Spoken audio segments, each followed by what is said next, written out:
You're listening to the What the Wrestling Podcast, the show that brings you all things wrestling with your host, RJD.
Perfect. Oh, you already know what time it is. It's Tuesday, baby. You know what that means. We are about to rock with your Monday Night Raw review. God damn it, Monday Night Raw still sucks. Nope. But I am here for all of you. It's not about me, it's about you. So we're going to get this party rocking off real quick. But before that, show my socials. Perfect. That's right. As always, follow me, RJD, at RJD10K on Instagram, RJ699 on Twitter, RJD199 on Snapchat. But most importantly, follow me at What The Wrestling on Facebook and YouTube and TikTok. As always, follow me at What The Wrestling on Spotify and Anchor. Apple iTunes coming soon. Monday Night Raw. Let's talk about this. Let's go!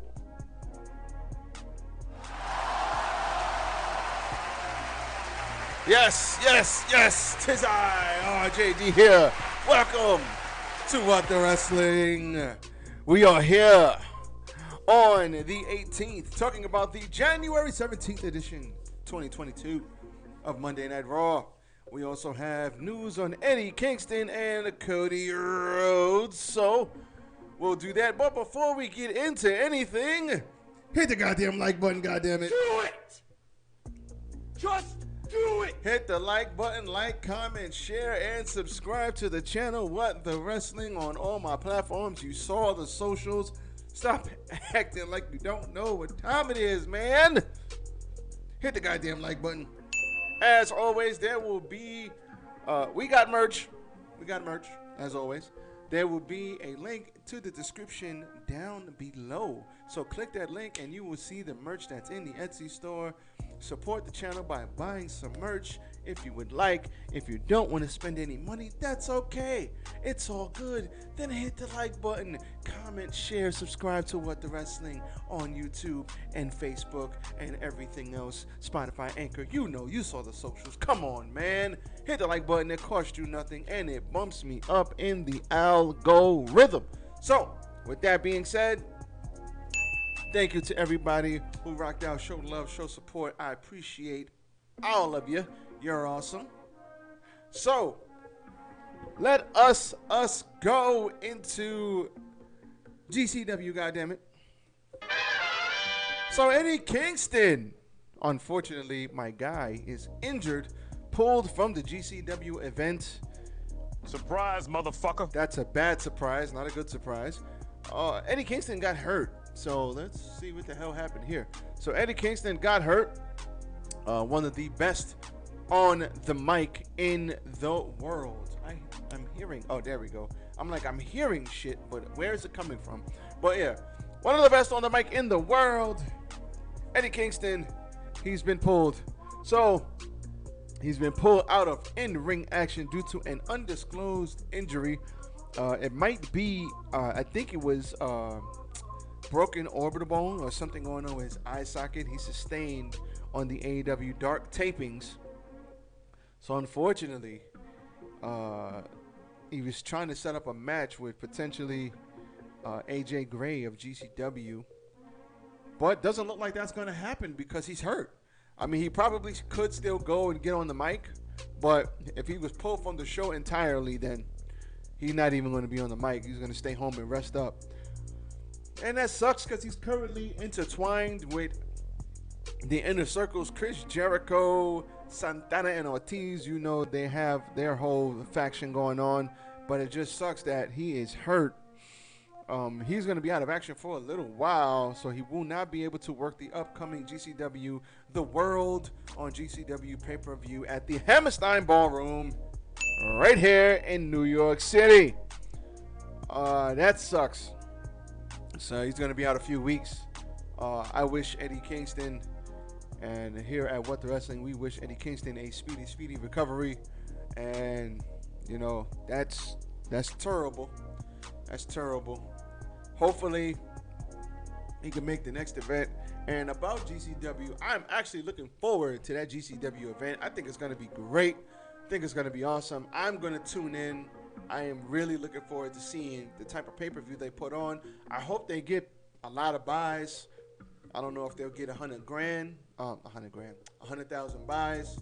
But hopefully, you know, anything, if they get 75 or above, I think that's good, considering not a lot of people know about GCW. They sold out Hammerstein. Hammerstein fits what, 1,500, 2,000 people? Let me see. How many people fits in the Hammerstein Ballroom? I think it's 2,000. Yeah, 2,200. So that's capacity for Hammerstein. So I figured it was 2,000. But yeah, they sold out Hammerstein, I believe. So listen, I'm grateful. I'm grateful for GCW. They're getting a lot of exposure. The whole thing with Matt Cardona when he won the chip, that brought them on Nick Gage on AEW TV. Really was great. They got a lot of promotion from that with the freaking pizza cutter and the pizza advertisement right after. That was classic stuff. Shout out to the cat. Believe it or not, there's a cat right here. If you don't believe me, wait. Sorry. Wait. Wait. Can you see it? You see his tail? He's here. Trust me. There's a cat here. There's a cat here, son. He's here. So he's right here. He's like looking at me like, yo, bro, I'm trying to sleep. Leave me alone. But my man always loves doing the podcast with me. Shout out to the cat. Always right here rocking with me. Shout out to him. But anyway, get the cat of Don DeMarco. But anyway, that sucks. Good for them. Hopefully they do well. Hopefully they get up over 75,000 buys for their event. Hopefully they make a lot of money and they can keep it pushing. That'd be great. So that is latest on Eddie Kingston. Hopefully he gets well soon. Moving on to Cody Rhodes. So Cody Rhodes' contract is expired and he's working as a free agent. Now, as reported by Ringside News, the AEW Executive Vice Presidente, EVP, is apparently working as a free agent. Fightful Select reported earlier in the day that Cody Rhodes has been working without a contract since the end of 2021, which would imply that his contract ended on December 31st. Social media, as always, they go crazy talking about, oh, is he going to go here? Is he going to go there? Listen, Cody is a TNT champion. So if his contract is indeed expired, they put the belt on him. So he ain't going nowhere. All right, he's gonna be right in AEW. He's not going to no other major promotions. I highly doubt that. They put the belt on him again, so we'll see what happens with that. He's not gonna be in the Royal Rumble. None of that bullshit's gonna happen. Nope. So please stop it, okay?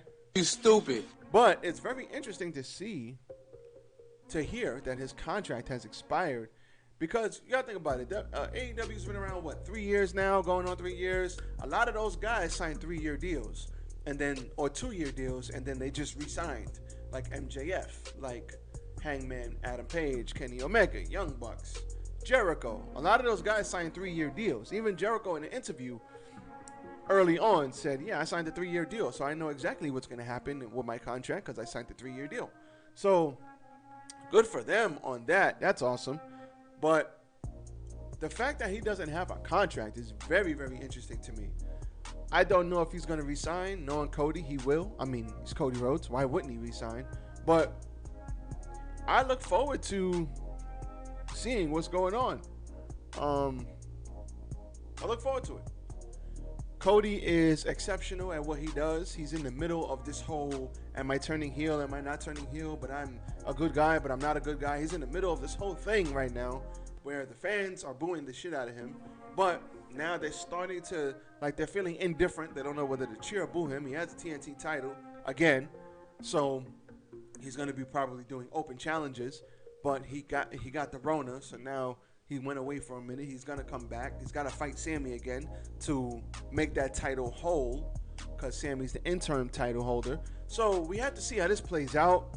Cody Rhodes is a free agent, but maybe he's just going to be a free agent and then work with AEW. Maybe he's got other interests. Well, we know he's got other interests because you got the show he's doing right after Dynamite. That he was doing something else as well. So maybe he doesn't want to lock himself down with a contract. But him and TK are cool. You know, they started this whole shindig. So he's like, yo, TK, don't worry, man. I ain't going nowhere, okay? And maybe they have an agreement. So who knows? But shout out to Cody Rhodes for that. Hopefully him and everybody is okay after that little Rona scare. And we'll see what happens moving forward. Now, Monday Night Raw. Nope. Liked some things, didn't like other things. We're going to run through this. But Monday Night Raw. Listen, Monday Night Raw is not all bad. It's not all bad, but it could be so much better. As long as they stop cutting talent. Because you can't just keep cutting talent, because if somebody gets hurt, you're fucked. So you can't cut everybody, but at the same time, it's like they're not trying, man. They're not trying with the people they got. They got people on the show that can make this show very watchable and make us care.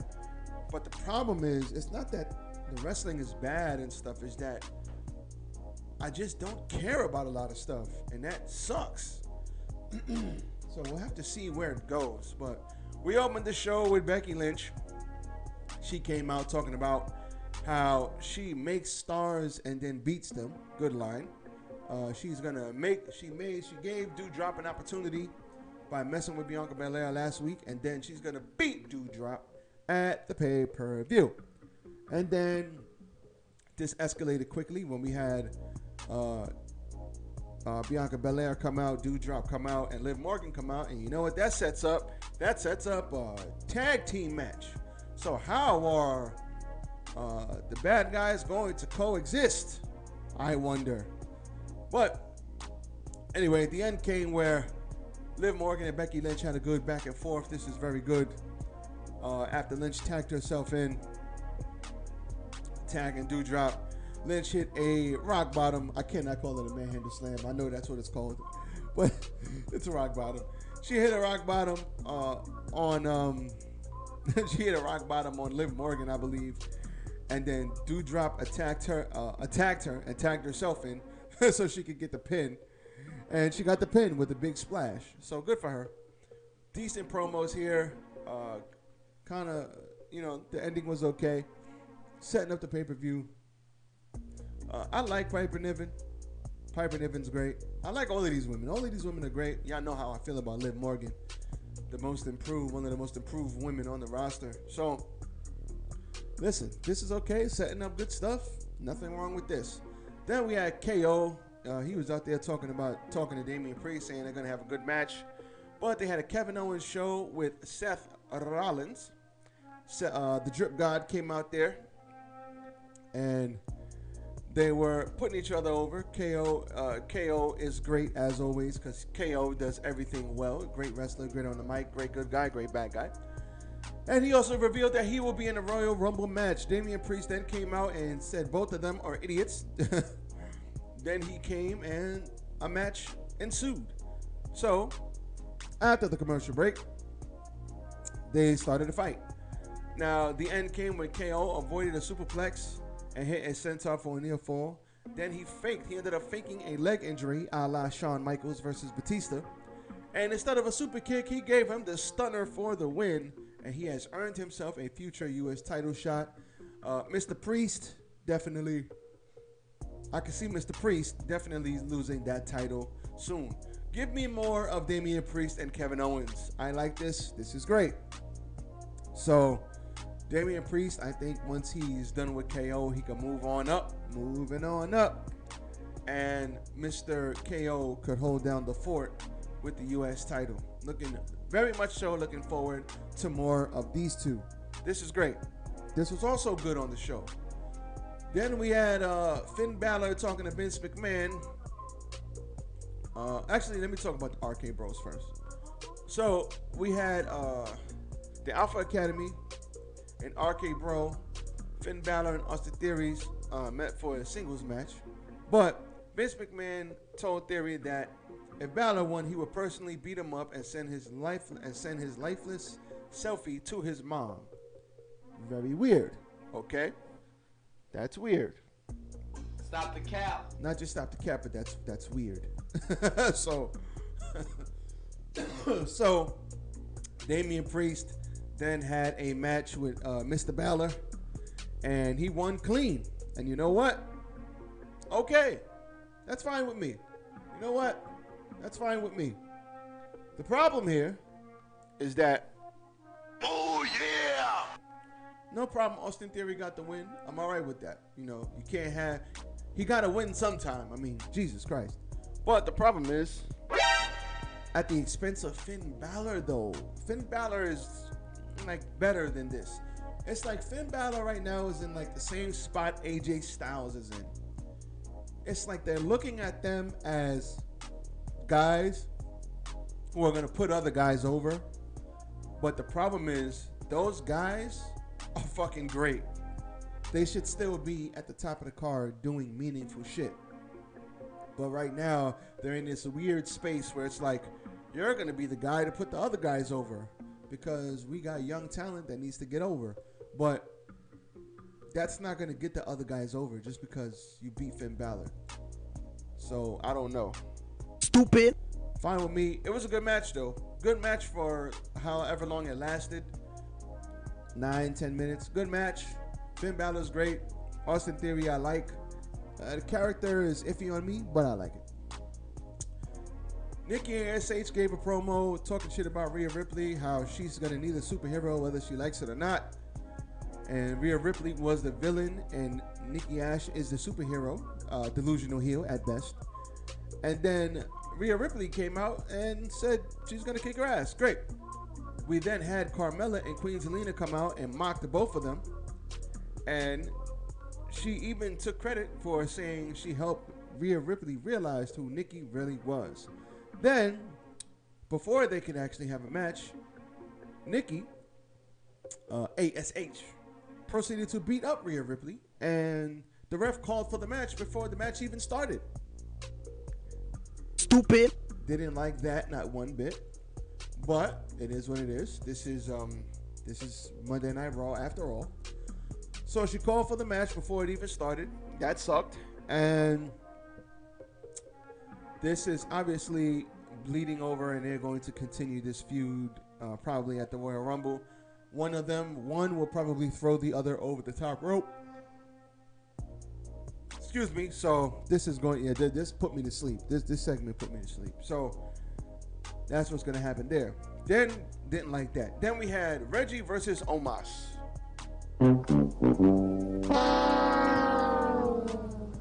Oh my God. So before the match began, Akira Tozawa, R-Truth, and Tamina came down to chase Dana Brooke for the 24/7 title. Omos took out Truth and Tozawa before the ref called for the bell. Reggie jumped at him from the top rope. Omos caught him, chokeslammed him, stepped on him with the pin for the win. Fuck this shit, I'm out. This was not good. This was not good. Not one fucking bit. We need to do better. Stop it. Get some help. I mean, Omos looked great because he's 7'3" and he's a very large man. But this 24/7 shit, oh my Lord, Jesus Christ. This put me to sleep too. Moving on. We had the Dirty Dogs and Apollo Crews and Aziz versus the Street Profits and the Mysterios. The end came when we got Stereo 619s, which is cool.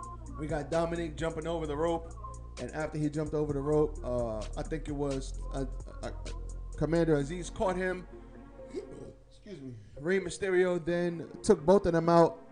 Back in the ring, we had Dawkins with Apollo Crews, hit him with a spine buster, and we had a huge frog splash from Montez Ford. Montez Ford probably has, right now, the highest. I don't know if it's the best.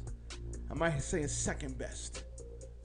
But he has the highest frog splash in the world right now. Like, the highest. Stop it. Get some help. The amount of height this brother gets on these frog splashes, it's like, god damn. But shout out to Montez. He's great. He's awesome. Good stuff here. This match was a lot of fun. Four people just going at it. A lot of spots. A lot of good shit. The babyfaces win. After the match, Dawkins and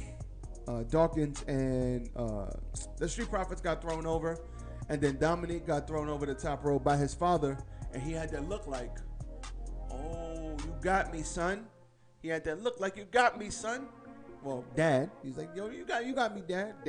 Rey Mysterio was like, respect my authority. And then the Street Profits were looking at him like, yo, bro, are you stupid? Are you dumb, stupid, or dumb? Huh? It's the Royal Rumble, son. Better keep your eyes open. So that's going to come into play at the Royal Rumble. They're teasing shit there. We also had Bobby Lashley versus Seth Rollins. This was a really good match. Really good TV match. I like this. These two have great chemistry. But what I didn't like was the ending. So the end came when Lashley met him on the top rope and hit a huge belly-to-belly suplex. And then at the end, Lashley is on the outside. And here come the former Hurt Business, Benjamin and Alexander. They pulled them out of the ring, caused the DQ, which sucks. Wait. Fuck this shit, I'm out. That sucked. Then after that, Lashley handily beat both of them up, putting Cedric Alexander, putting him on his shoulders, throwing him into the ring post. Then he took Mr. Shelton Benjamin and speared the holy hell out of him through the barricade. And while that happened, Seth Rollins is looking like, oh my God, that's crazy. What's going on? And as soon as he turns around, the Usos are standing behind him, and they give him a huge super kick to the face. Damn, son. So they weren't playing, and then they took off because we the ones. So I hated this ending. I thought it was dumb. Stupid. Not because the wrestling wasn't good. It's like, first of all, where'd the Hurt Business come from? Why are they attacking Bobby? He don't want nothing to do with them. Leave Bobby alone. Then you have the Usos. Why didn't the Usos just beat Seth Rollins up? Like, hit him with a chair, put him through a table.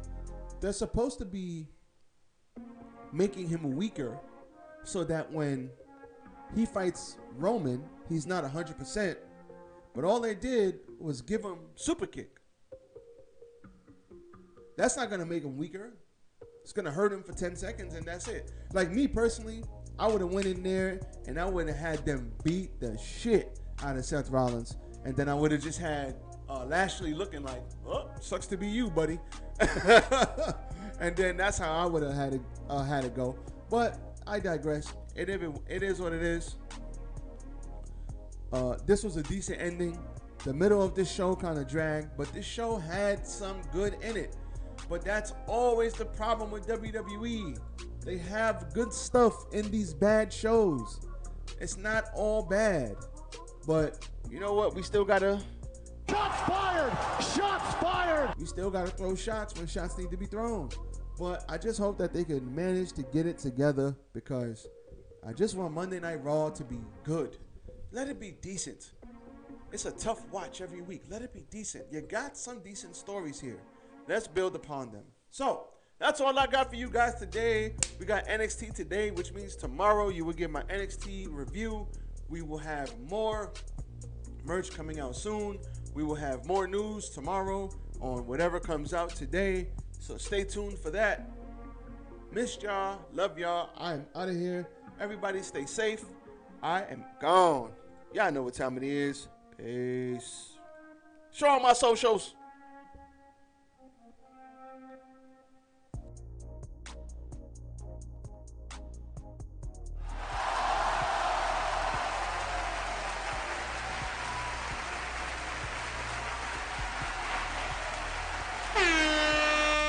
Dom DeMarco.